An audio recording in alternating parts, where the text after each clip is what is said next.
Hey onesies, Josh Williams here, and thanks for checking out this week's episode of the One Man Podcast. It's always free and available on iTunes, Apple Podcasts, Spotify, Google Play Music, and many more, as well as on the web at onemanpodcast.com. So please, whatever platform you're listening on, like and subscribe. While you're at it, give it a rating, leave a review. Why? Because it helps the podcast, and I'd really appreciate it. How about that? What about social media? Search One Man Podcast on Facebook, Twitter, Instagram, and YouTube to keep up with what's going on there. Get a little extra content for yourself. And finally, to get in touch, please send your emails to contact@onemanpodcast.com. You send it, I read it on the podcast. That's the deal. Thanks for listening, guys, and I hope you enjoy this week's episode. What's up, everybody? This is DJ Demers. I'm K. Trevor Wilson. Hey, it's Krista Allen. Hi, this is Rick Mercier. What's up, guys? This is Paul Verzi, and you are listening to the One Man Podcast. Yeah!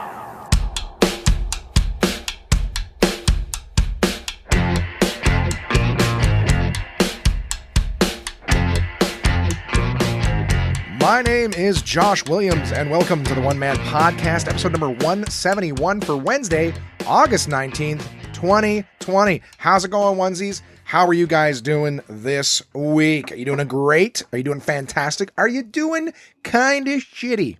Well, however you're doing, I hope that this podcast improves that, bring you up to the next level, whatever that might be. Hey, bump it up 2 or 3 levels. I would love that even more. So, this week, I'm going to be telling you guys, I tried out a new food place. What? Right off the top, Josh? Fat people talk? Kinda. A buddy of mine recommended this spot, and I was like, you know what? That sounds kind of good. What else did I do? I am going back to the gym on the reg. Obviously, it's just like one week. But hey, it's been consistent. I went to the dentist. Ooh, I can't wait to tell you about that fucking nightmare. I'm going to watch the swearing. It's not on my list here, but I'm just aware of it. I spoke to someone recently who's like, you know what? I like that episode where you consciously recognize that you swear too much. Well, it's kind of just a crutch in general when it comes to performances. If you're talking about something you don't really have anywhere, sometimes the profanity is just a little bit of engagement. So I'm not defending it. I'm just giving you its origin story. So yeah, I'll tell you about the old dentist. I got a little special inside scoop deal for you guys that you can take advantage of for the next little bit. And I strongly urge you to do so. I myself did. I'll tell you about that. I started a new game. Who gives a shit? I actually started 2 new games. But I'll tell you very briefly about them. And then I want to ask you guys, I want to pick your brain about something I'd like to start doing. I mean, I've got a lot of things I'm starting, and I'm actually starting to worry that I'm going to either spend such little time paying attention to them or that some of them I've started and I'm not ready to actually undergo them. But we're going to find out. Yeah.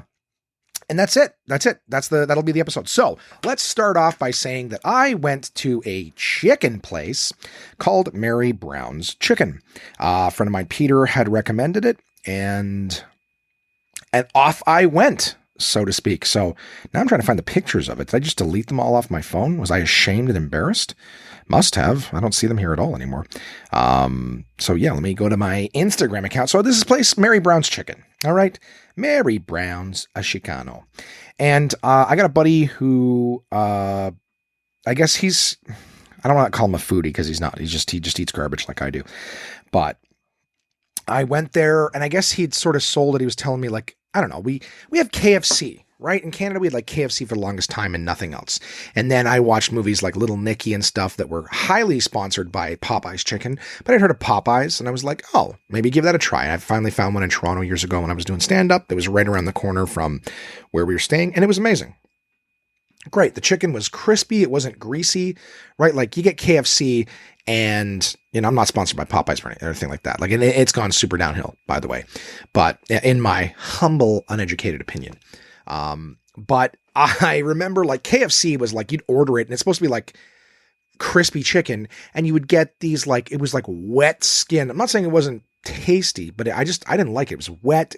You peel off the skin and grease comes out. You know what I mean? Like it had been trapped under the skin. So it was just like piles of grease. You grab the chicken and squeeze it and just grease would come pouring out of it. And I used to watch the Food Network a lot. And a lot of places talking about Southern fried chicken. They're like, it's not the slightest bit greasy. It's got nice crispy skin on the outside, battering, whatever.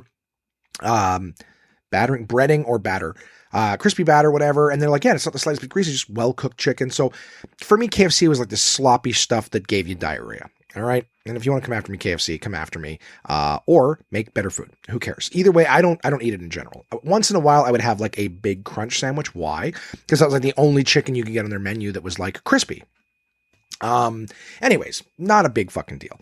Point is, I tried, Popeyes in Toronto, and it was crispy chicken. It wasn't greasy. It was, crispy on the outside. You get spicy or regular. And I was like, oh, this is a nice fried chicken place. And I was all about it. And they had biscuits and all sorts of cool stuff. And I was like, this is amazing, right? Break off my crispy chicken, throw it in between a biscuit. A friend of mine had suggested a little bit of honey on top of that. Oh my God, the honey and the salt with the biscuit. Delicious. Anyways, eventually they had some open in Ottawa. And it's funny because I found that the new locations, when a location was new, it was almost like they sent that location the better quality stuff, because the one in Toronto was new and it was great. And then as I kept going back to Toronto to do shows, and I'd stay, like I said, around the corner from one, once a week I would go and get it. If I was in Toronto for a week, one of those meals, I'm like, I'd have to make a Popeyes. And the quality just started to go downhill. It would get saltier and it would get less crispy. And I was just like, oh. And then, of course, when I opened in Ottawa, hey, what do you know? Brand new location. The food was good again. And then it slowly started to go down. So it's almost like they grand opening, and it's all exciting. And it also takes forever at Popeyes. The ones in Toronto, I guess, a little quieter, but you go to the ones in Ottawa and there's always a lineup, and it always takes you like 15, 20 minutes to get your food, which, again, if you're cooking at home, not that long, but you go out for fast food and you're like, all right, why am I standing in line for 20 minutes waiting for fucking food? Anyways, all I'm saying is that the chicken places seem to be good. Now, I had Chick-fil-A in Los Angeles in 2018 when I was there, and that was cool. Now, I didn't realize the anti-gay political sentiment of Chick-fil-A. I knew that I'd heard that, like, I thought it was like someone who worked for them made a homophobic comment. To me, I don't condone that. I really don't condone that. But I know that I was like, oh, well, one person at the company saying something stupid. Okay. I condemn that person. Right. And then anyways, I went and I had Chick-fil-A with my buddy, Mike, LeBlanc, when we were in Los Angeles, and it was good. It was good. Basically, the way Chick-fil-A did it was like they sell you a sandwich, and my understanding is like the sandwich at Chick-fil-A is like the bun, the chicken, and then you get like, I think it's pickles and mayo, and that's it, which is not a big deal. But the thing with Chick-fil-A is they have like all these different sauces. So the whole thing that they encourage, I guess they at least the people at this particular location like encourage us is like get all the sauces, and like the whole thing with Chick-fil-A is like you mix your sauces together and you come up with your own kind of sauce and you put it on your sandwich. Like that's like the whole charm of it, is like the being able to play with different sauces and make your own sort of, your own kind of flavor for your chicken sandwich. I was like, that's cool. I like that. And we did. And Mikey and I dicked around with it. It was great. And they have like lattice fries there. So not curly fries, but like the, lattice fries. If you don't know, just Google lattice fries. I don't know how it's still explained. There's the swearing again. The frustratingly difficult to describe lattice fries, right? The ones that look like little fences, fence lattice. Basically, that's what they call it. Anyways, who cares? I got a great song stuck in my head too, which is going to be the outro for next week's podcast. But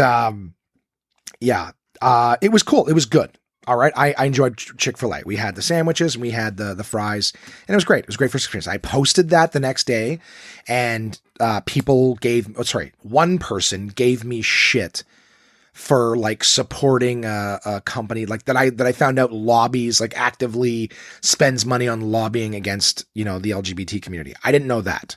So had I known that, it would have affected my decision. Can I say that I'm a good enough person that I wouldn't have eaten there once? I don't know. Truthfully, I don't. And rather than being like this a whole blowhard like everyone else on the internet, I never would have. I still might have. I might not go there regularly, but I was like, I'm into trying new things. So I'm like, okay, I tried it. And in fact, it's funny because the person called me out like I was blatantly doing. Again, I didn't know. Had I known, I might have made a different decision. Strong might.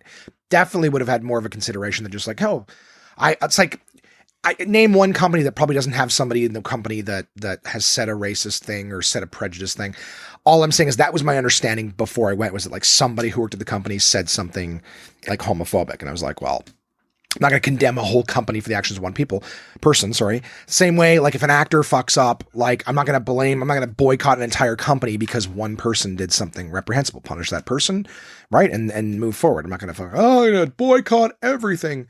Anyways, going all over the fucking place here. But the point that I'm trying to make is that this person called me out like I had made the moral decision to actively support, and I hadn't.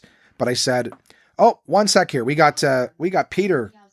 Oh, and it's still connected to my thing, so my speaker is actively announcing who's calling. One sec, gang. Oh, that was a long conversation. Thanks for holding. So I think I was talking about, yes, my buddy Pete. We go to the gym there. He's been helping, trying to keep me go, but both of us have not been able to link up for a while, and he's been not able to go, and I've been whatever. Anyways, another episode we'll talk about that. But anyways, I was talking extensively about chicken sandwiches and chicken chains. So if I remember correctly, before I left off, I was saying how like I posted the picture of going to Chick-fil-A. I was posting everything from my trip to Los Angeles. I was having a great time. And someone came at me, is like, I doubt that, way to support blah, blah, blah, like whatever, homophobic. I was like, Jesus. And he's like, I doubt. And then he named two lesbian comedians that I know. I doubt so-and-so would have, I'm not naming them because I don't want to, I'm not giving them shit. They've done nothing wrong. Anyways, I doubt so-and-so and so-and-so would think highly of your decision to go to. And I was like, Jesus Christ, man, I didn't fucking know. And it's so funny because the comments, the comics that he tagged, so it was kind of like, and I fucking hate this person used to do comedy. So there's a lot of talk in the comedy community about like comics trying to cancel other comics. So this person like tagging them in the post, trying to basically take them and turn them on me and start something.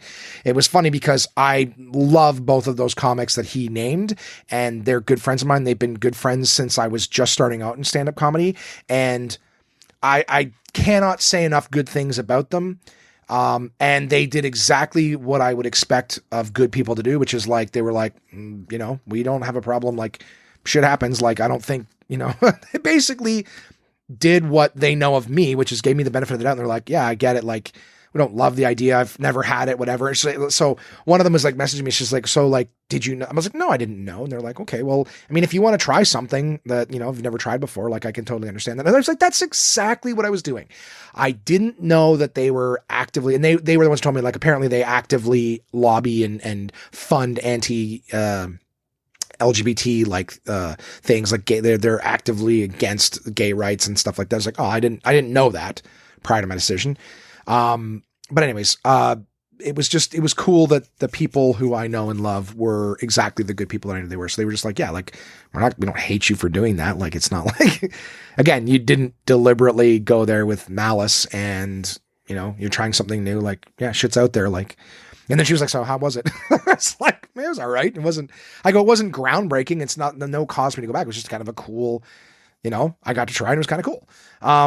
So anyways, that was it. Like, I don't know, I had to tell you the long story, but the point is I went to a place here in Ottawa called Mary Brown's Chicken. As far as I know, they have no hate affiliation whatsoever. I did, rather than me saying, hey, I'll post something on the One Man Podcast, I've been starting to post stuff, things I talk about, so you guys can see it, right? So you don't have to be like, man, if I go, will Josh even have it there? No, it is there now. So if you're not already following One Man Podcast on Instagram, do it. And you'll see my post from Mary Brown's Chicken. So there is kind of, the reason I brought up Chick-fil-A is because they kind of do the same thing at Mary Brown's Chicken, in the sense that like you can get their sandwiches, and then you have the ability to, like, they have several different sauces. I counted 8 at least. So if you go on Instagram, I've got pictures of all the 8 sauces and my little setup of when I opened them all up. And because there were so many and some of them were like very similar colors, I had to like put the labels down in front of them so I knew which one I was trying. I took pictures of like the chicken that they have, and apparently they have like these breaded potato wedges. So their fries are even like breaded with their spice, whatever. It was good. It was good. And then I got like a little Thai chicken bowl thing, whatever. Chicken was good. The wedges were good. And the like the different sauces that I could mix and match were pretty cool. I liked the maple chili, which was like a really sweet maple, like spicy one. They had a really good honey mustard with like the mustard seeds in it, as opposed to just some like wet sauce.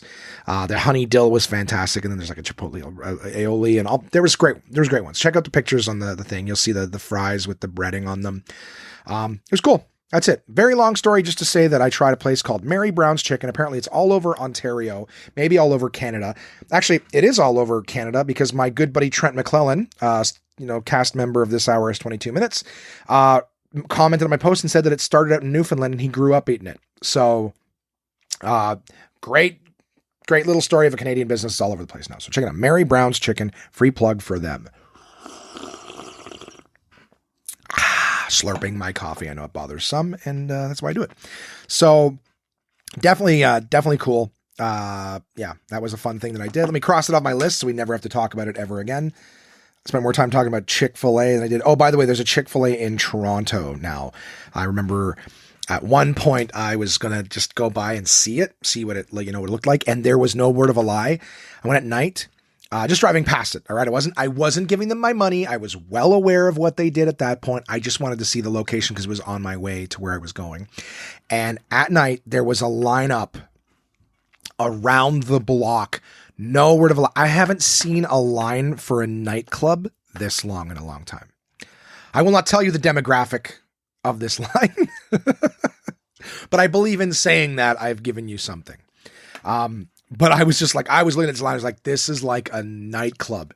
Out the front door, down to the corner, around the corner, and down the street for this place. And this was no word of a lie. Like I was driving by there and they closed at like 10 or something. And it was like 9:50. And this lineup was so this is like closing time lineup. All right. This isn't like prime time, dinner time. I was just like, wow, this is hilarious. This is hilarious that this place is this busy, but apparently it's a big deal in the US, which is how I heard of it and why I tried it. All right. What else did I eat this week? You know what I did? I went back to see my buddies, Andrew, and I'm going to get it. Kahan. I think it's Khan with an extra H. I expect an email from Andrew to correct me.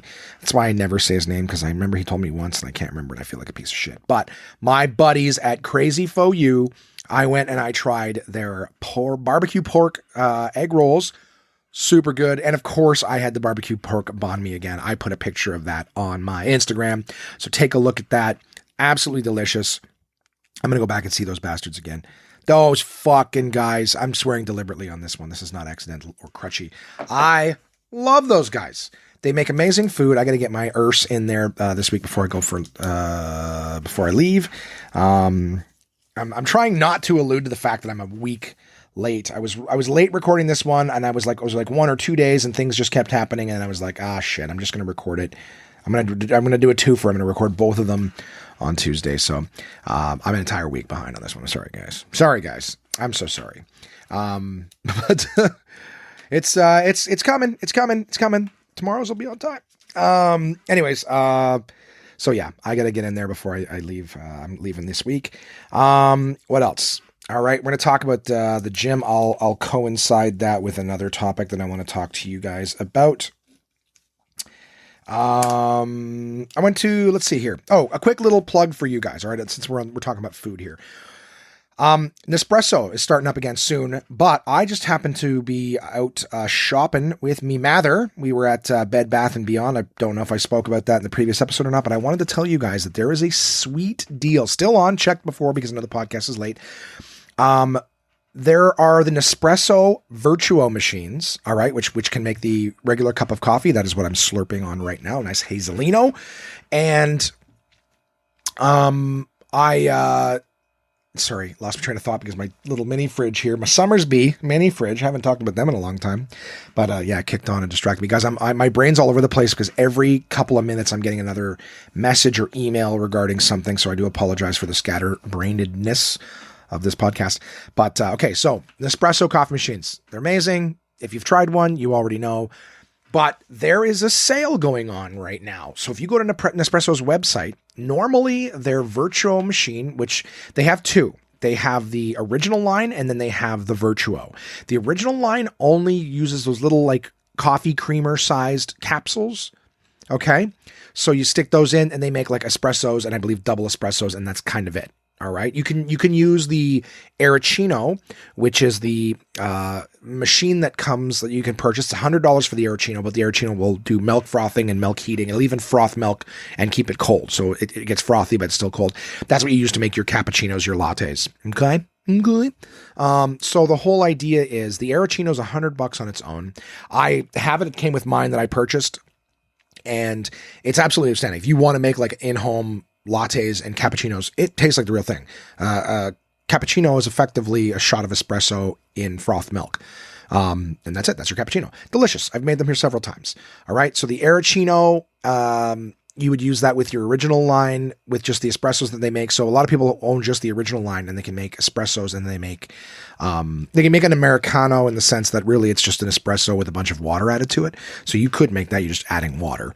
You'd have to boil a kettle separately. Anyways, what I'm trying to say is that the Vertuo machine, all right, you got your original line, which does espressos. And if you have the Aeroccino, you can do cappuccinos and lattes. The Vertuo has 5 different cup sizes. So it'll make, your espresso, double espresso, your Gran Lungo, which is effectively an Americano. And then your regular cup coffee, right? So if you're the kind of person who likes to drink a cup of coffee every day, well, the Vertuo line is the one that can do that because the original line cannot. And then finally, they've got like the Alto, they call it, which is like your travel mug size. Large coffee. So the Vertuo machine is a little more versatile in that regard. But anyways, the Vertuo machines with the Aeroccino, which makes your cappuccinos and your lattes. So basically an entire coffee system with the Vertuo line when you have the Aeroccino. That is $319 normally. When we were selling them at Costco, we were selling them for $199 on the Quebec side with a $25 coffee credit. Or if you bought it on the Ontario side, which never happened because of COVID, it would have been $199, okay, for the Vertuo machine and the Aeroccino, okay, with like a $100 coffee credit. So great deal. Currently, they are on sale. So if you go to Nespresso's website, you will see this. They're also on sale at Bed Bath, which is where I saw it. They're on sale for $169 for the two together. So cheaper than what we were selling them at Costco. And this is my little tip for you guys. If you have a Bed Bath & Beyond, you can actually buy it from Bed Bath & Beyond online. And if you do that, Bed Bath also has those delightful 20% off coupons. So I did exactly that. I was in the store. I saw the Nespresso's $169, and because at Costco you'd only get one color, and I wanted the dark colored one, so I purchased for $134 the Nespresso machine and the thing, and it comes with a $25 coffee credit as well. So basically, you get the machine and the $100 Aeroccino and a $25 credit for $134 at Bed Bath. I don't know how long it's on sale. I've looked at the website to see how long it is. So the exact same sale is happening out just about everywhere that sells Nespresso. You can go to Nespresso's site and you can get it for $169. My extra little bonus tip for you guys is go to Bed Bath & Beyond and buy it online, free delivery. Okay. If you don't have one in your town, so there's no excuse, go online to Bed Bath & Beyond or go into the store and purchase it. You'll get it for $134. You'll get the $100 Aeroccino. So if you don't even want cappuccinos or lattes, fucking throw the Aeroccino on Kijiji, sell it for $80, and you're still getting the Nespresso machine for $50, which is unheard of, with a $25 coffee credit. So you can go into the boutiques or you can order it online and they'll deliver it to your door. So that's the best coffee machine. That is the best coffee machine deal that I could possibly tell you about. And I believe the only reason it's on sale is because there's a new model coming out, which has got a smaller reservoir than the one that's in store right now. So it's a little bit smaller machine, but it's also a smaller reservoir, which means you have to fill it more often. Whatever, no biggie. The point I'm making is if you want an espresso machine, it's great. The new machines are not changing the capsules in the slightest. It's the exact same capsules that you already have, that you're already using. It's just a matter of different machines. So if you've ever tried an espresso, if you're still rocking a Keurig or anything like that, for the love of God, do yourself a favor, get a machine. That is a free plug for them. It even potentially hurts me because I'm going to be in the stores with these machines. So if you were someone who may have popped in and got it, when I was there, I'm telling you where you're going to get a better deal, the best deal possible on the Vertuo machine. So having said that, your call. Act now, and you, like I said, the regular price of these is in fact $319 for that bundle. You can get for $169, $134 at Bed Bath. Okay, crossing it off the list, never to be brought up again. And as I mentioned, even though I'm late, I put that note on my list for had I done this on time last week. Yeah. So crossed off, done, talked about it. Okay. I started another game. I started a couple games. I started a game called Erica. It was free on the PlayStation Plus thing. It's a game where, you're watching kind of like a video. It's like acting, and then you make verbal decisions, in which case it fires that particular video response. So someone's talking to you and you pick what to say, and then it just plays that video as a response. It's a lot of British acting. I find the story to be particularly cheesy. Like, I only played for about an hour, but I'm finding the story to be really cheesy. The acting is like way over the top. It's like a video, but like everyone's acting like they're on a stage play. So it's just, I don't know. I don't love it, but I'm not super far into it, but I'm not enjoying it so far.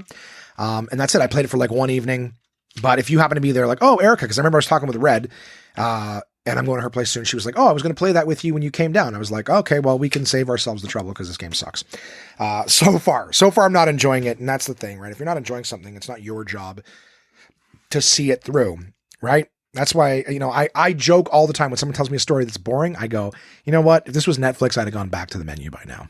All right. To look for something else. I am not enjoying your blathering. That's right. Pot kettle. Anyways, excuse me. Allergy season's here too. I've got friggin' sinus headaches galore. Fuck you, ragweed. Also a deliberate swear, a deliberate curse, profanity. What else?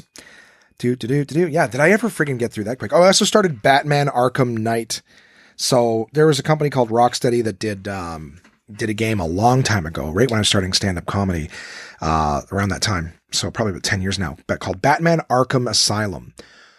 What a cool game. I went to my buddy Cameron's house and he was like, hey, you should try this game. And I was like, sure. I started playing it. I think it was like 4 or 5 hours playing. I kept apologizing. I'm like, hey man, you want me to get it? He's like, no, man, you're having fun. Keep doing it. It was such a great game.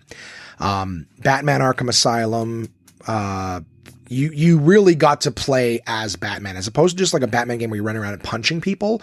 This had everything from like, he's pulling out gadgets to like look for forensics.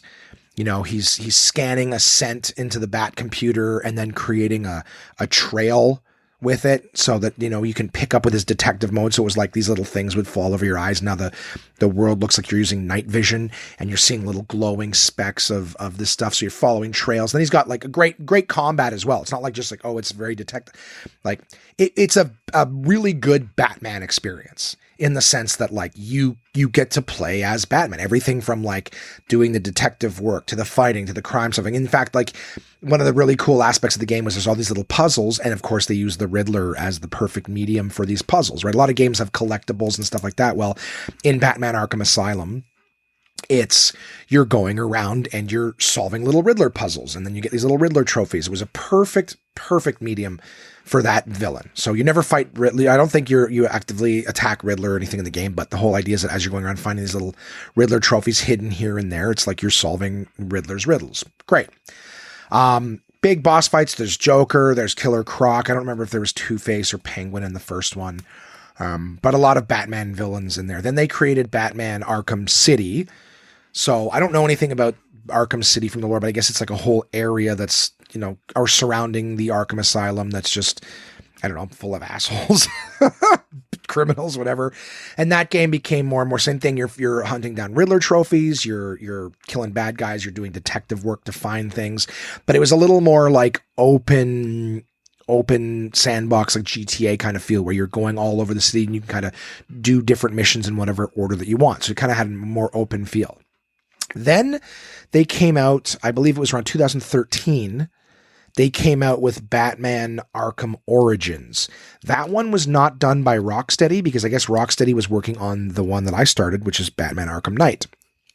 And they did Arkham Origins where it's the same sort of feel. And there's all these different gadgets and things like that. Batman's got these gadgets that'll disable like computers or hack computers, whatever.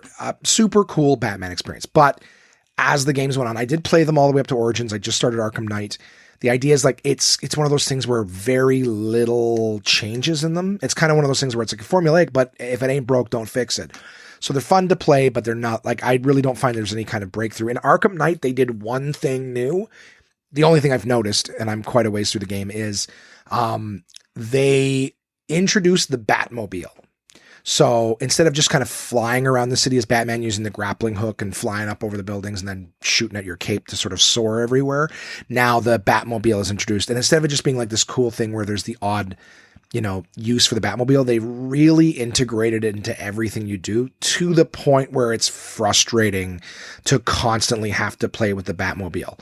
For those people who aren't gamers, I apologize the lengthy assessment of this game, but it was a real fun escape. I'm still playing it. I'm still going through it. It is definitely just another, Batman game, but it's apparently the last one that they've done because I guess it's sort of run its course. But to the point too, where like the first one I played, I loved it. I went back to my buddy Cam's like 2-3 nights in a row to finish that game. Like I had so much fun with it. But and Arkham City came out and I thoroughly enjoyed that. But then it was just kind of like, all right, more of the same. A different company did Arkham Origins, just because I think that was like to come out to buy some time between Arkham City and Arkham Knight. But overall, fun games. Again, the Batman one I'm enjoying more than the Erica. I think I played that Erica for an hour and then immediately started the Batman Arkham Knight just to play through. It's fun. Anyways, okay, no more game talk. Let's move forward, onward and upward. Cross out Batman off the list here. So let's talk about the dentist, shall we? I went to the dentist. I threw myself on their mercy. This was before COVID, so I kind of gave them a call. And I don't want to say I was passive aggressive in the message, but I was honest. I was straightforward. I wasn't passive aggressive. I was straightforward, and I just said, "Hey, I had an appointment with you guys before COVID hit, like days before the country was shut down, and you guys called me to cancel it because it wasn't safe, whatever. Cool, I understand. But you told me then that I would be receiving, you would call me back when things were open again to reschedule. Then." When things started opening up again, I got an email saying that, hey, we're taking patients again. We'll be in contact shortly to reschedule. And I'm like, that was like 6 weeks ago. You know what I mean? Like things were opening and I've heard nothing. So I called them and just said, hey guys, cancel my thing for safety. I get it. But I haven't heard back from you at all about rescheduling my appointment. So I'd like to do that now if I may. So they had something for me like within 48 hours. So I went. And I spoke to someone before COVID, who's no longer there. And I just kind of said like, hey, listen, I'm a comic. This was before I knew I was going to get shut down for 5 months. And I just said, hey, I'm a comedian. I don't have insurance. So every dime that you guys take comes directly out of my pocket. We're not taking an insurance company to the cleaners. You're taking me to the cleaners. So please, anything that's not necessary, I basically my motive for going was, I noticed that as I was doing my aligner system, that my teeth had some little dark spots in between at the bottom.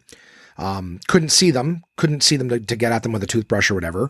So I obviously didn't focus on the surface. It wasn't disgusting. It was stains. Basically what it was staining. So I was like, okay, well, you need to get a professional cleaning. Right? Cost money. I think it's like under $200, but I was like, yeah, okay, I'll do that. But I was like, also, you know what? If I'm going to be spending the money, maybe I will just get my teeth checked as well. Right? So I'm like, if you guys want to do a checkup or whatever, like just do me a favor. Only do what you have to do. All right. I don't need a bunch of tests and pictures and x-rays and stuff that I don't need. If I absolutely have to do it, please. But other than that, you're taking my, so I explained this to them again when I called them. And said, post-COVID, even tighter financial situation. Okay? Like now it's been 5 months of like scrimping and scrape. Well, not that bad, but just, you know what I mean? Like where it's like, there's no extra money, and I don't know what the future of my industries looks like. So just if I could get just do what you have to do, I will pay for it. I'm not going to argue with you about something that needs to be done, but if you're taking a bunch of extra pictures you don't need and stuff, like I could really use just a fucking honest interaction. Really, I could. I was telling them, like, so when you take your dog to the vet and you're like, yeah, my dog hurt his foot. And they're like, well, we're going to need to do blood work and we're going to need to do a bunch of, you're like, what? You're testing for like, it's not his blood. Look at his foot, or it's like my dog needs his teeth cleaned. Well, we're going to have to do x-rays and blood work. And it's like, go fuck yourself. You're going to have to give him tick medication. We got to give him anti-dragon egg particles, parasites, like, they take you to the cleaners no matter what. I hate that. I hate that there's no loyalty. There's no, anyways, whatever. I don't like to talk about what I hate. Guys, the world's a magical place. Everything's great. But, to hell with some of these industries. So I just said, just do what you got to do. Do what you have to do. And please, please, please, for the love of God, nothing more. So first thing that they do is we got to take some x-rays. We're going to do, they did like, you know what? Do I have the sheet? I probably do. One sec here. Let me read to you guys. Is this the one? That's Extreme Customs, for fuck's sakes. All right, let's take one more stab at it. See if I can get that. Nope. Nobody. All right, not gonna happen. I have all my paperwork and receipts in a bin here, but I'd have to get up and walk. And geez, who wants to burn 3.5 calories? Okay.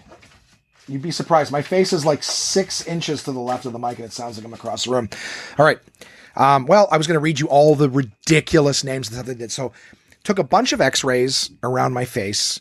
Then they're like, and then we got to do like a 360 panoramic x. Like, it was the dumbest, infuriating shit that they did. Anyways, I'm just trying to think if I tell you what I paid now and then go back, or just, I'm going to save it. So, we're looking to see if I have any new calories. And it had been probably the better part of like 10 years since I'd been to the dentist for a checkup. But I brush my teeth. I take good care of them, but I'm like, yeah, if I have a cavity or something, I wouldn't know. So all I know is, but I'm thinking to myself, like, you know what? They're looking to see if I have cavities or anything like that, looking for their own work. Anyways, so guys, I'm so frustrated with this. I fucking hate greed. It's there's a lot to tell you. And I'm trying not to get too far ahead of myself. The woman who was working on me and cleaning my teeth was very nice. As I'm sure they all are when they're charming the wallet out of your pocket. But she was nice. She was friendly.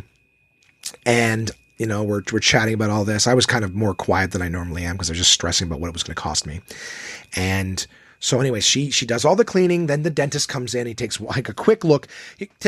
I paid for so many x-rays. There's x-rays up all over the wall, but he takes a quick look at like one of them and is like, yeah, okay. So he tells me I've got 2 cavities under existing fillings. Okay. So I've got 2 fillings under existing filling. I have one of my wisdom teeth has a cavity and it has infected or transferred to the tooth in front of it. So I've got, one there, and then I've got like a small little wisdom tooth. So out of the 4 that have come in, one of them's like a little small and it's not quite like fully developed. So it just needs to come out or it's going to become infected or whatever. I've had these things in my fucking head for a long time. So I'm talking to the guy and then they quote me $1,200 for the $1,200 to pull one wisdom tooth, fill the other, like fill the cavity on the other, and then take out and fill the other 2 cavities. And so,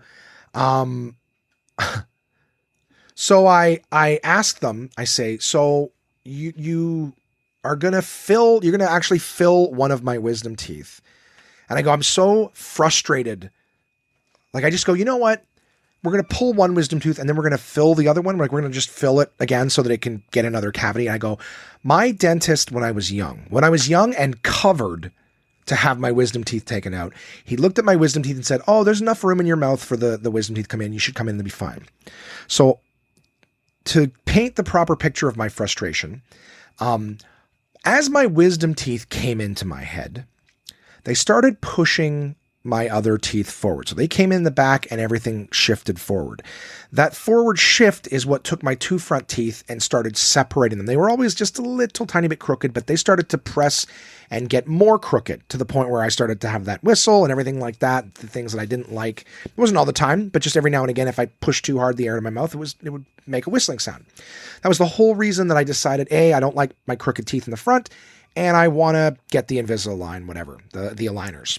So I had to pay for aligners to correct what my wisdom teeth, over $2,000 for my aligners, to correct what my wisdom teeth growing into my head did, instead of them just being pulled. Now after that, so the crooked face, correcting them with aligners, now I got to pay fucking however many $100 to pull one out. And then we're going to take this other one and we're not going to pull it. For the exact same price of removing it, I get to drill it out and then fill it so that it can stay in my head, probably get another cavity at some point. And then we can just keep using this little cash cow to drag money out of my fucking wallet. So I was like, you know what? For the same price, get it the fuck out.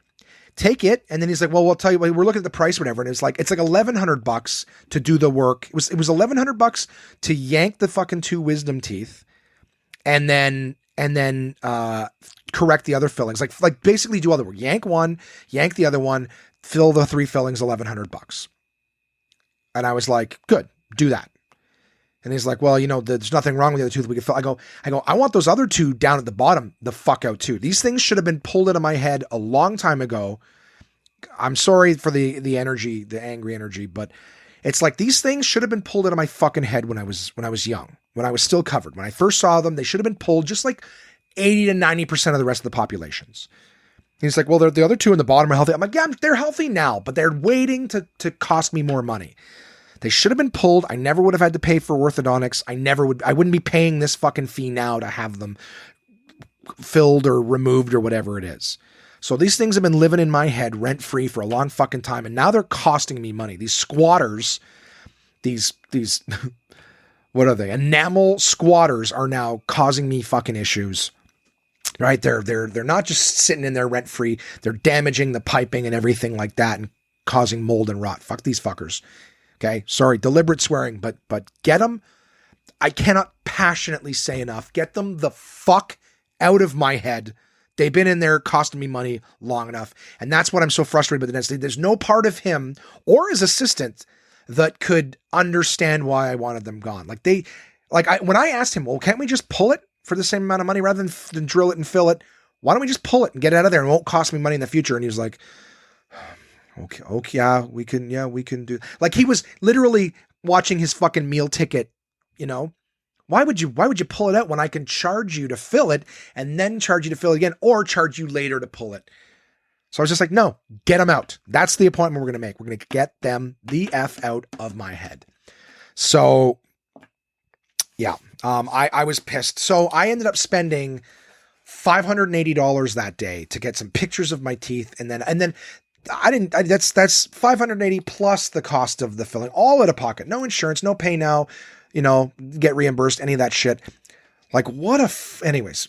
However, I will say the one saving grace is that the woman who was cleaning my teeth was like, how long has it been? Like I've been to the dentist to have my teeth filed or, I think once I went for like to look cause I had a pain in my tooth. It turned out just to be a gum infection or whatever that I, dealt with very easily with Paradex. But, anyways, she was like, you haven't had like a full exam in like 10 years. I was like, yeah, basically as long as I've been a comic, couldn't afford it. So no, I've basically been able to come in and talk to someone I know and just do the work necessary, just pay for that. She's like, your teeth are amazing for someone who hasn't done that. She's like, yeah, there's some staining, but there's like no real gum decay or anything like that. I was like, no, I clean them. I take oral hygiene very seriously. I just haven't had them looked at by a professional. So, that was one thing. So for a guy who hasn't had a checkup in 10 years, anyone who heard that going, ew, I have taken, according to them, immaculate care of my teeth, and then the cavities, those cavities are telling me too, that the cavities could have been there for a very long time and are not worsening, which is another reason I was like, so then do I have to do it? I don't really have any tooth pain or anything. Anyways, I don't like the dentist. I don't like the vet, and I don't like, oh yeah. And the funny thing was, like I said, they did a shitload of x-rays. And what was interesting to me is like, I kept saying do we have to do so many x-rays? Like, I'm like, I don't really love the idea of you guys zapping me with radiation, like every couple of seconds. And the funny thing was like the shield vest that they put on, like the lead vest that they put over you to protect you. I'm like, well, if this thing's so dangerous, why are you protecting my chest and not my face? Like you're zapping my head with radiation. I love that you have to leave the room to hit the button. You know what I mean? You're safe, but I'm going to sit here and just take these fucking rays. And she's like, well, the thing was with the vest is it's protecting your thyroid because the thyroid's very sensitive to radiation. That's why you're wearing the vest. And I go, well, my thyroid's in my neck, right? And she's like, yeah. And I go, well, look at the way the vest is. I go, the vest is hanging down, like the U shape that should be right under my chin is hanging down on my chest. So my thyroid's exposed anyways. And you've hit me with this like 5-6 times already. Again, I wasn't swearing, but that's like, I'm going like, if it's to protect my thyroid, then protect my motherfucking thyroid. Like, pull it up. Jesus Christ. people, I don't know, people don't give a shit. I swear to God, if I go back there and have a bad experience, I will name the company that I've gone to. Like, I try not to be a complete asshole, but, oh man, I was in such a good mood before. Don't worry, we're gonna get back to the funny. I get some funny shit saying, but yeah, I've been having trouble swallowing ever since. Is that a thing? But she was trying to make me feel better about the radius. This is what she said to me. I go, well, you've hit me like with like eight, 9, X-rays. And she's like, oh, it's not that much radiation, to be honest with you. She goes, she says, it's about as much as in a banana. And my first like knee-jerk response to it's the same amount of radiation as in a banana was, so I don't know who is comforted by that. Like, I don't know if you think you're making me more comfortable with X-rays. All you've done is make me less comfortable about bananas. I was like, I didn't know. I don't know if you guys knew. There's radiation in bananas. Potentially has to do with the potassium, but not potentially. It apparently has to do with the potassium in bananas, as there's small amounts of radiation with that. And they're saying like we looked it up. It's like if you eat 100 bananas in a day, like you're getting a bunch of radiation. I don't know who's eating that many bananas, but yeah, radiation in bananas. How about that, huh? Did you know that? I didn't. So I'm not any more comfortable with X-rays. I'm just less comfortable with bananas. I guess it's good to know that, but yeah. So for anyone else who's like, what the fuck? Yeah. Radiation in bananas. And I was like, where? The Chernobyl bananas? Cause I would understand that, but nope. All bananas have that. So, they've got me on the hook. I got an appointment for my $1,100, tooth extraction. I got it figured. I think what it was like, we're going to do the ones underneath later. I don't know. It was slightly more expensive overall to get my wisdom teeth out, but I feel like long run, it's good to go. Let me know your thoughts, guys. If you want to defend dentists, right? Maybe you have some inside information I don't have, or if you've had your own, bullshit experience with them. I know one of my best friend's wives, he only has one. My best friend's wife was in the industry, and she's actually one of the people who took care of me and helped me out. Like basically, went to her higher ups and went, listen, can we not fuck this guy? He's a friend. You know what I mean? And I was like, yeah, I appreciate that. I really, to this day, and I know that Lex listens every now and again. So if you're hearing this, Lex, please know I am grateful for that. Always have been. But yeah, the people in there basically just took me to the cleaners. Everything, like I said, if I read off the thing, like it's like, how many different X-rays? You need like a panoramic X-ray? No, we could have just done the sides and left it at that. But instead we photographed everything. This person came in, and instead of being like, stand your ground and this and that, they were kind and begged us not to fuck them. And we went, oh, we are going to bend him over. Find the biggest butt plug you have and stick it as far as it'll go. Don't stop at that safety handle thing. Keep pushing it further. That's how it felt. Graphic, I know, but that's how it felt. At least you didn't have to be there, man. So yeah, that was an expensive day, and clearly lasted with me. I'm still having flashback, guys. Every time I bend over to put something in the dishwasher, I get scared. I have my little PTSD moments. I know. Every time I turn on the microwave, it scares me. Every time I eat a bananas. Ruined for me now. All right. I've been going back to the gym. I'm mildly proud of myself. Sorry.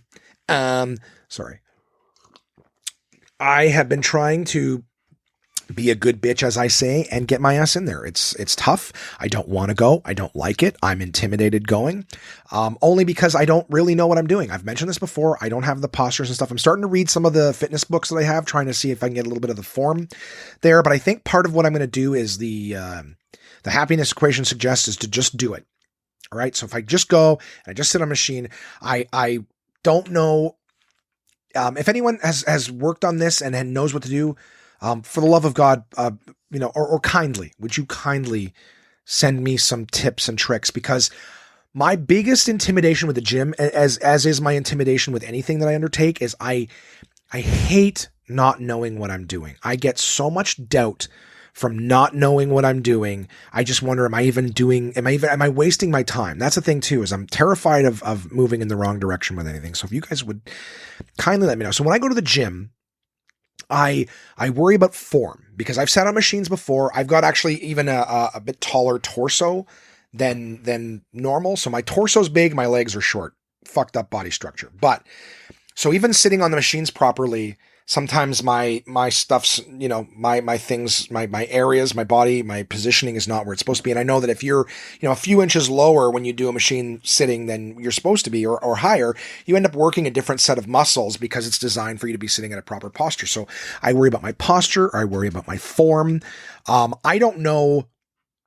I know that you can lift heavier with less reps. I know that you can lift less at more reps, but I don't know what the outcome of that is. I don't know what I should be aiming to do, right? Because sometimes it's like, okay, you're going to put on enough weight so that you're failing right at like the 14th or 15th rep, or at the 10th, 11th, 12th rep, or the 8th or 9th rep. You know what I mean? So I'm like, I don't know which one I should be doing for like weight loss and stuff. Like, because I can set up the weights differently. I can set it up so that I understand the implications of working out to fail. And just in case someone's listening who doesn't know, just so I can share with you what little bit of information is, you don't want to be going to the gym and always able to do the workout in terms of like, you don't want to always be able to, let's say put 250 pounds on and then, all right, I work out, I did 15 reps and I do 3 sets of 15 reps and then I'm good. Yeah, I did it. It's like, because that, if you're able to do it, that means that your body doesn't have to build muscle or anything to get you there. Like, you're already there. So the whole idea is that the training to fail is that you want to be failing your second and your last rep, like almost unable to do it, because that's what teaches your body, hey, we got to make more muscle in order to complete this task that we're given. That's also people's, say, confuse your body. Don't let it get used to it. Because if it gets used to a workout, right? If it gets used to it, then it maintains, it doesn't build. But the only thing is, my problem is I don't know. I mean, everything's hard. I could do that, but I'm worried that like, yeah, I same as a lot of the patterns I get busted into is I'm concerned that I don't know what I'm doing. And I have checked a lot of YouTube videos and stuff, and I keep saying like working out for beginners. And it's always like, yeah, you want to get to the gym, you want to clean off the machines, and you want to make sure you're consistent. And you want to, I'm like, I don't care. Like, yes, that's part of starting out, but not everyone who starts at the gym is like not going to be consistent. You know what I mean? Like, they're all like, you want to make sure you do your 5x5 sets, and you want to make sure that you're doing this. And it's like, but you're not explaining what's behind it. Like, I don't know how to take this information and apply it, because you're not telling me, what you want to try is this, what you want to try. They're like, hey, hire a personal trainer if you don't know what you're doing. I'm like, that's why I'm watching this video. Anyways, this is not about me complaining. This is kind of a little bit of a, hey, cry for help, guys. Contact at onemanpodcast.com. If any of you kind of know what you should do. Like, I'll give you an example, is that they talk about, they're always saying, and make sure you set yourself up a routine. Like, that's the amount of information that comes out of people's mouth with no follow-up. Like, you can say, like, it's important, yes, to be consistent. It's important, yes, to, what else do they say constantly, but never, be consistent. Sure. And, give yourself rest. Make sure you don't go every single day and whatever. Like, yes, there's value to that. But then they're like, oh, and make sure you follow a program. Well, why don't you elaborate on that? Because that's the whole reason I wrote, Gym for Beginner, understanding the gym, key points for beginners at gym, understanding the equipment at a gym, like all these different things I'm trying to type in so that someone will actually help me understand this stuff. Because I know that like you do like legs one day, and then you do chest another, then you do back, then you do arms, and you do calves. Like, the whole idea is like, but people talk about like the push-pull exercises, right? So you want to do like one where you're doing like a press and then you're doing a pull, right? Because the pull works the back, the press works the chest, right? So it's kind of like, all right, well, I want to know those groups. I want to know like what exercises I should be doing. I want to know about form. I want to know about all these different things, like for a beginner, the things that are preventing me from going because I'm worried and I'm insecure about not knowing what I'm doing. Like, I'm already the fat guy at the gym. All right. And as much as I'm confident in a lot of things, I'm really uncomfortable. Like, I get the most embarrassed when I don't know what I'm doing. Okay. I did the Nespresso things, the activation right before COVID on the Quebec side. So I had to talk a lot about, these things in French, and there's some technical terms that I had to learn in English. When I was being trained, they were teaching me what a lot of the stuff in the machine was called and all these things, but they never taught us in French, and it's technical terms. I don't know them. And so it was embarrassing for me at times. Like, first off, I was the only person, the vast majority of it, that spoke any French.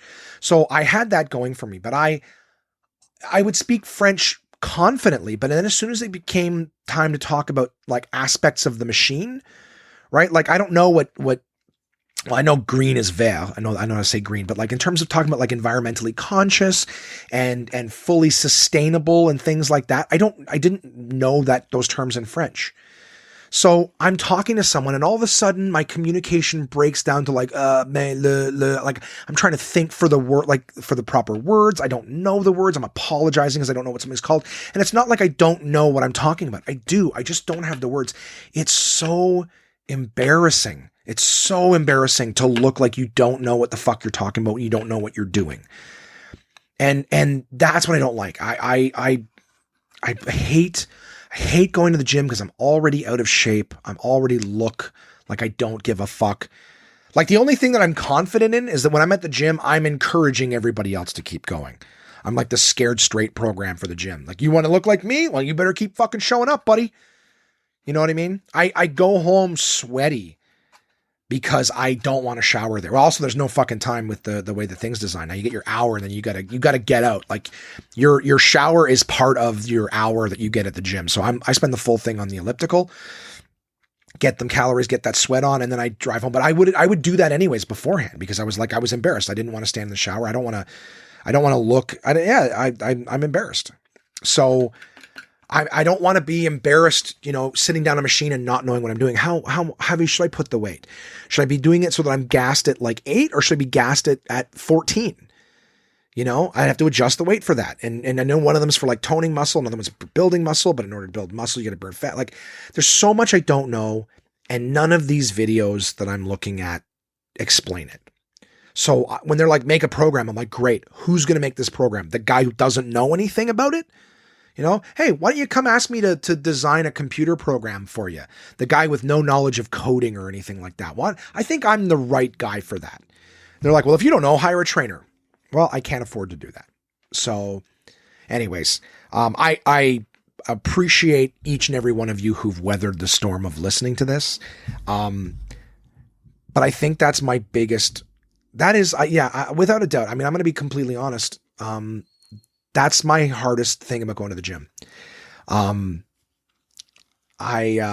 There's other things in my life that I hold myself back from, but I talked extensively with my friend Matt about the level of doubt I have in myself, which is unfounded because I know that, like, I guess the things that there's still things in my life that are difficult for me to try to do, but at least I know how to do them. I know eating right. I know I could, it's a shame I don't like a lot of the stuff that's good for me, but I wish, to be like, okay, well, I can just go. And it's the same thing with like knowing, I don't really know nutrition levels, right? So if I was trying to be like perfect, because that's a lot of things in these workout videos too. It's like, we're not going to go heavily into nutrition, but make sure that you're eating, that you're getting your right macronutrients and this and that. And I'm like, well, I don't know what that means. I know that salad, fruits and vegetables are better for you than fats and carbs. I know that. But in terms of like knowing the precise amount, and whatnot, I think I got to tell you guys, that's my biggest hesitation with a lot of things. And I feel like I need to spend a lot of time researching, like I need to research this, aspect of the gym. I need to research this. And then if I'm going to like focus on nutrition, I need to research it and really know what I'm doing. Right. And at the same time, I'm trying to learn the harmonica and play guitars. And then there's another thing that I'm going to talk to you guys about in a sec that I want to start doing. And I want to get back into yoga and I want to write more and I want to read more. And I'm nuts. I'm fucking nuts. And there's nothing wrong. I could do all of these things. That's the thing. I believe I could do all these things, but I'm also scared to pick which one's going to get my full attention. Because if I just sort of dabble, right. It's like, you're not going to make any, I use the muscle analogy all the time in stand up too. It's like, if you get on stage one time a month, right? When you're new and you're doing open mics, right? You get on stage for 6 minutes once a month. It's like going to the gym for 6 minutes once a month. Like that's going to take a really long time for that muscle to get strong. If you're only working it out for 6 minutes, you got to keep going. You got to find other ways to get on stage and hustle and grind. Well, that's the analogy for all of these things, reading, guitar. If I'm only doing it for a little bit here and there, very here and there, it's going to take a long time for it to get strong. So I want to find one thing. And I think right now the fitness and gym is the one that's taking up. I'm being very consistent with it. I'm only doing elliptical because you know what? I know how to do that. I'm not worried that I'm doing it wrong. So I want to get onto the weights and stuff, but I want to know, like, what should I do one day? What should I do the next day? How many, which machine, like stuff I just don't know. And, So that's it. And some of the videos were saying, well, hire a trainer just for a couple of classes or for a couple sessions to give you the tips and tricks on that. So you know what? Maybe I will do that. Actually, you know what? All right. I'm going to write it down. See, that's why just you guys being there, just listening helps. So I'm going to write it down, and I'm actually going to go there this evening, and sweat my balls off. But I'm going to go there tonight and get just an elliptical in if I can, or maybe if the machines are free, I'll do that. But yeah, you know what? Boop, boop, boop, boop, boop, boop. Everyone's messaging me. My follow request is approved. Wow. That's interesting. Yeah. So, boop, boop, boop, boop, boop, boop, boop. And then the last thing. All right. You guys have been great this week. I don't know if you're still here, you've been great. If you've turned it off, well, I accept. I accept. Man,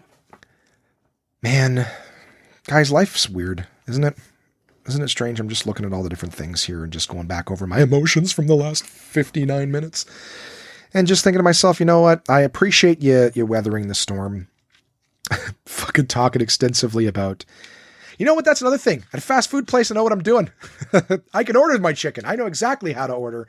Man, does it ever feel good to order food at a restaurant? Because I know how to do that like a champ. I'm not like, oh, geez, what should I get? What do these numbers mean? What are these symbols?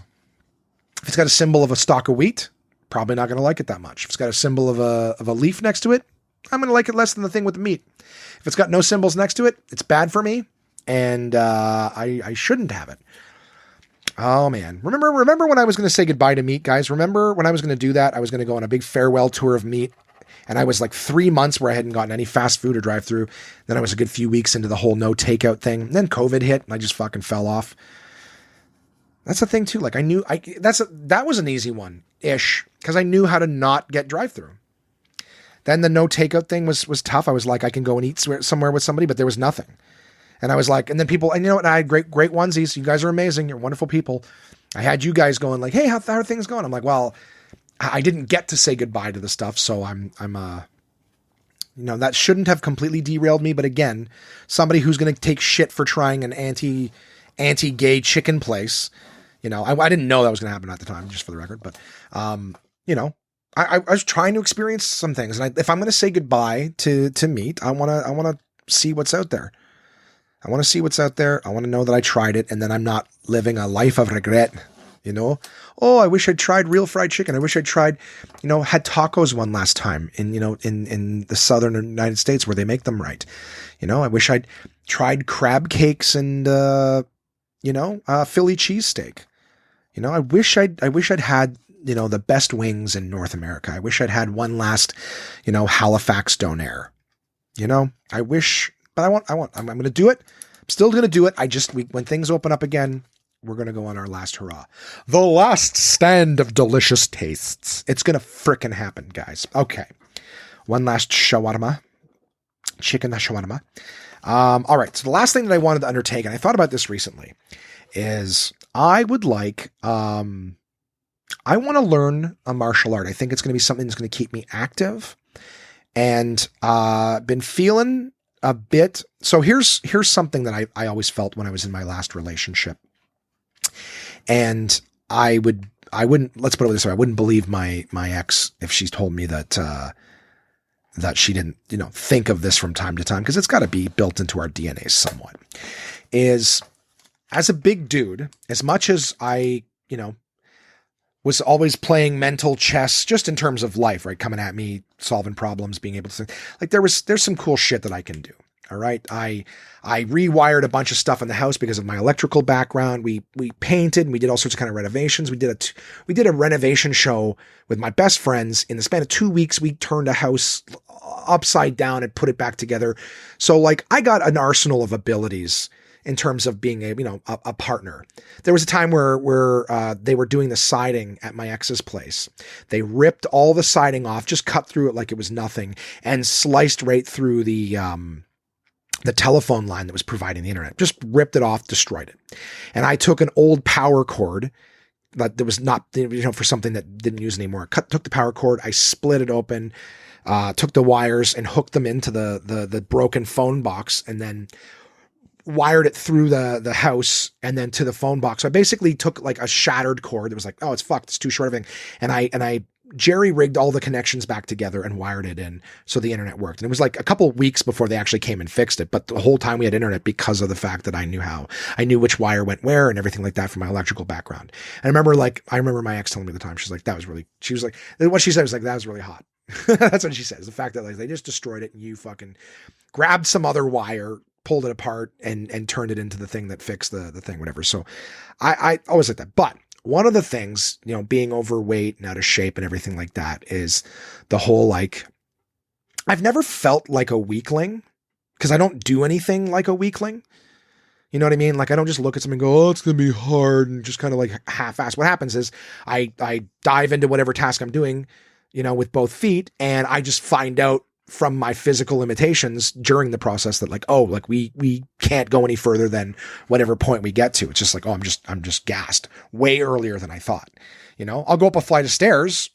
I don't go down up them any slower than anybody else. But when I get to the top, I'm a little more fatigued than someone who's in shape, but I still did the task. But there's some things that are long haul shit I can't do.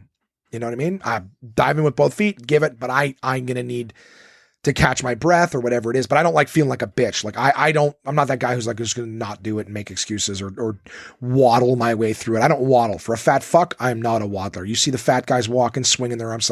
I walk like a human being. I carry myself with a certain level of respect, even though I'm a tub of shit most of the time. Oh, Jesus. Anyways, what I'm trying very, very, I don't do things slow. Look how slow I'm getting to the fucking point. The point is that I, in an altercation, let's say, or in a moment of danger, I don't feel like I would be able to adequately protect my family. Okay, so I don't feel like I'm a particularly intimidating person, nor would I want to be. I like being a good dude and kind and everything like that. But you know what?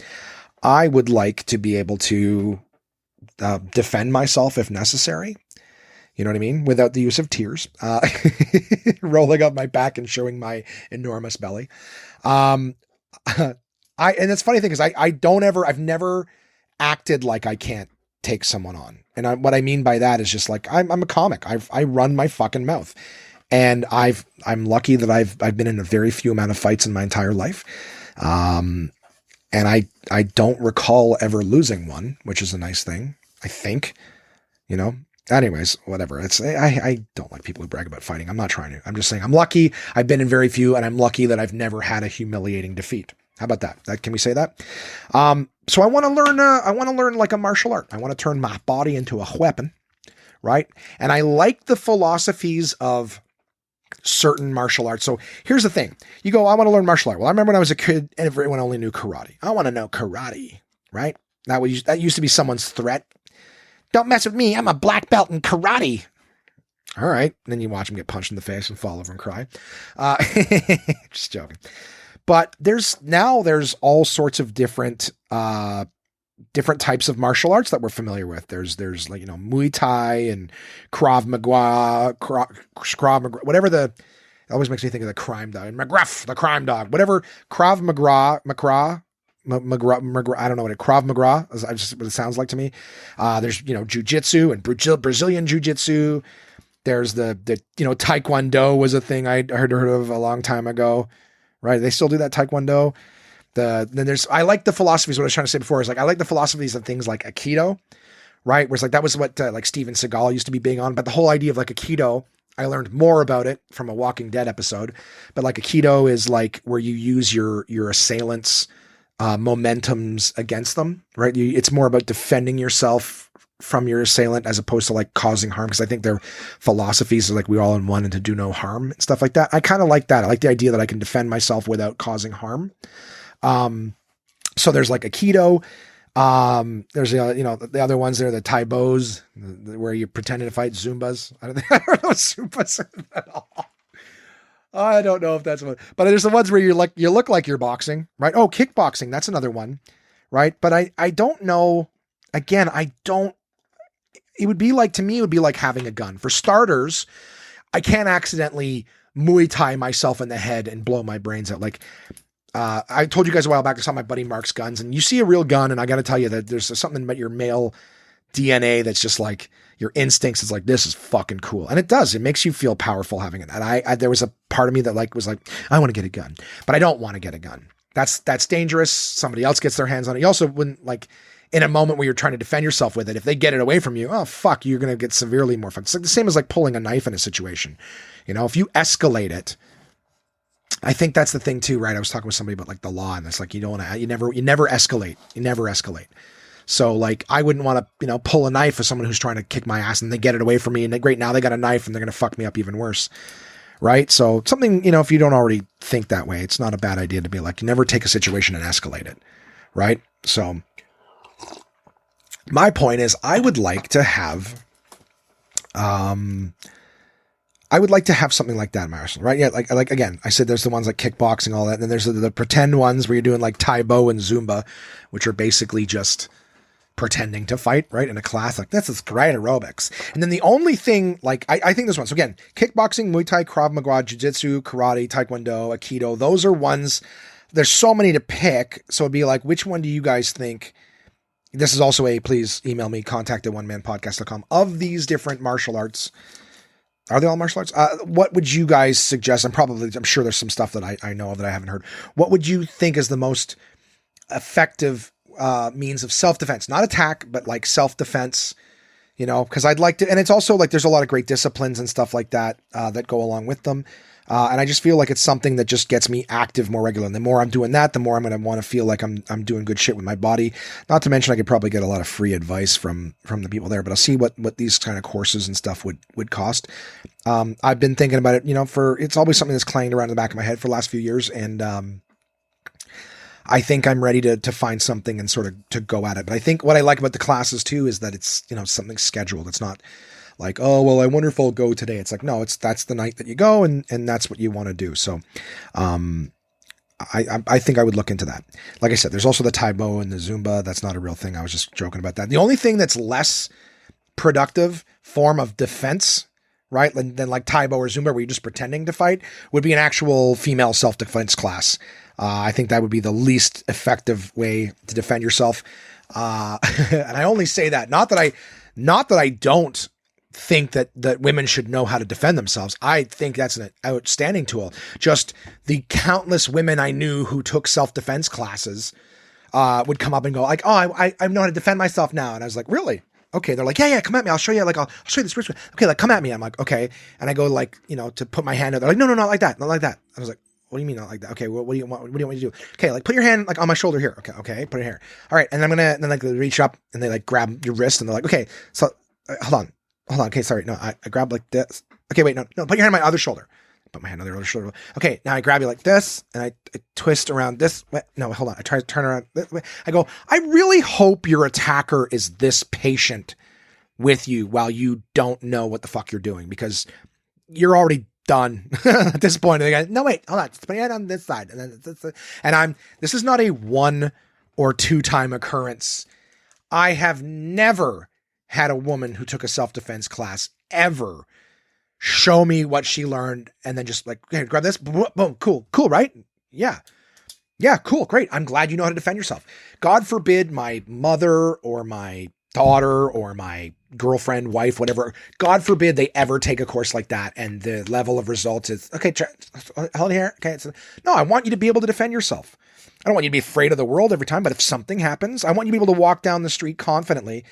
Again, it breaks my heart that women are, you know, have to be afraid to walk down the street because something could happen to them. Right? I would love for them to be able to walk down the street confidently, because if something happens, you can protect yourself. That would be great. I would love it even better if the world was going to just take care of you and you didn't have to fucking worry about that shit. Unfortunately, it's not the world we live in. I would love you to have the confidence to go, if something goes down, I can take care of myself. I can protect myself. That would make me feel great. Unfortunately, never seen a self-defense course graduate ever be able to replicate. It's fucking dealer's choice, for Christ's sakes. You want to show me something you learned. Why don't you pick the thing that you learned that you know how to do? Instead, it's right, just, okay, grab right here. Okay, I grab like this. Okay, no, like, wait, like stick your thumb up. Okay, I just grab this and I just Is this way or this way? Okay. If that's what that you can remember in a calm environment, in this stressful, maybe not life or death, but horrible attack situation, like you're fucked. You're fucked, and that you wasted your time. But I'll tell you, that level of remembering shit and knowing what to do is me going to the gym and trying to pick a machine and go like, all right, I know what I'm supposed to do. All right. Those videos on YouTube are like the women's self-defense classes. I leave there going, I think I saw them do some things, but when I try to replicate it myself, I got nothing and I'm fucked. I'm fucked, theoretically or metaphorically, and they're fucked like rapey, terrible thing that shouldn't happen. So, we need more. Jesus Christ. That's my joke. It's shit is what I'm saying. So your level of fear not knowing self-defense is my level of fear not knowing what I'm doing at the gym. And I feel equally vulnerable. I feel equally exposed, and I just don't want to put myself in that situation. How about that? How about that for parallels? All right. Okay. Well, that was shit. So I would love to know which martial art you guys would suggest. If any of you have experience or anything like that. I do know some people in the industry, but I don't, like I said, I like karate. I don't want to be just walking around throwing kicks. It's not how it works. I know jiu-jitsu is a lot of that MMA stuff where they're just rolling around. If I am in a street fight and I have to take my pants off and my shirt off and just roll around in my underpants with a guy on the ground, I don't know if that's my thing. Maybe I'd rather just get punched or be robbed. But whatever is out there, Krav Maga, kickboxing, like just whatever one. I think I'm leaning towards Aikido just because I'm like, I think that's the one where you can defend yourself. I don't want to hurt people. I just want to be able to use their momentum against them.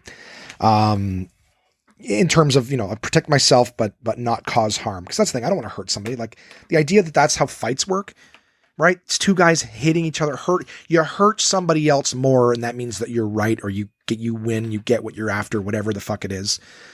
Which is again, another reason why just a little, hats off to women. Congratulations for being the better sex in this regard, is that you very rarely see a woman who's advocating or encouraging or condoning violence. Usually the women are like, stop it, don't do this. And 9 times out of 10, the guy's doing it because of a woman, in the sense that he's worried about what the women think of him or this and that. It's like, a level of peacocking or whatever that. So hats off to all of the women who always know better in those situations and that are not condoning or congratulating or cheering on a fight. I'll tell you right now, if you're a guy and you don't know what kind of woman you be with, the ones who are cheering on a fight at a bar or encouraging a fight, instigating it, that's the bitch you run from like there's no tomorrow. Same with the dude. You got a buddy who's looking to pick fights and shit like that. That guy's got fucking issues, and he's going to drag you into his maelstrom. Oh, jeez, me with the fucking advice. I don't know anything. Don't listen to me. I mean, listen to the podcast, but don't take anything I say to heart. Yeah. So that's my fitness goals, guys. I want to be able to defend myself without urinating and rolling on my back. All right. If there's no tears, no urine, as long as nothing's coming out of me. That's what I want for my stuff. Okay. I had a great time chatting with you guys this week. It was way longer than I wanted it to be. I got another podcast to record and I got to get my ass in gear because otherwise I'm not going to be able to get to the gym this evening. So, I'm trying to keep that alive, right? I'm trying to be a good bitch. So, you guys have a great week. I hope you enjoy the outro music and I will chat with you again soon.